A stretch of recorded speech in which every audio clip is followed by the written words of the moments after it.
Smudge out कर रही हूँ। उसके बाद मैंने लिया है ये आईलैश कर्लर और मैं लैसेस को अच्छी से कर्ल कर लूँगी। देन मैंने लिया है ये एसेंस की वॉल्यूम मस्करा, ये अच्छी से आईलैसेस को वॉल्यूम इफेक्ट देता है, तो मैं इसको 2-3 कोड यूज़ कर लूँगी। देन मैंने लिया है ये स्विस ब्यूटी का प्रोफेशनल पैलेट और यहाँ से जो लाइक डार्क ब्राउन शेड है मैं उसको लेके मेरी नोज़ को और मेरी फेस को अच्छे से कॉन्टूर कर लूँगी।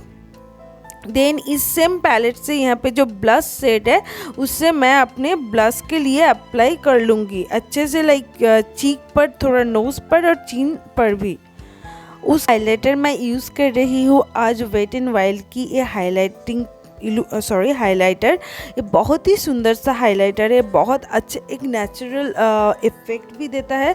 तो मैं चीक बोन पर, क्यूपिड बो पर, उसके बाद मेरी थोड़ी सी नोज़ पर और फोरहेड पर भी अप्लाई कर लूँगी। देन मेरी इनर कॉर्नर को हाईलाइट करने के लिए सेम पैलेट से जो हाइलाइटिंग शेड है उसे लेकर मैं हाईलाइट कर रही हूँ। उसके बाद मैंने लिपस्टिक के लिए लिया है ये एसेंस की रेड लिपस्टिक, लिक्विड लिपस्टिक, और ये वार्म टोन पर है तो मैं इसको अप्लाई कर रही हूँ।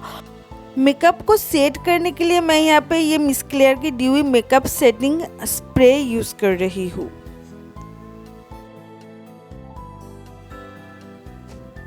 Here is my final look, guys. I hope you like this video. If you like this video, do comment, share and like, and do not forget to subscribe to my channel and hit the bell icon. Or love you, take care, bye bye.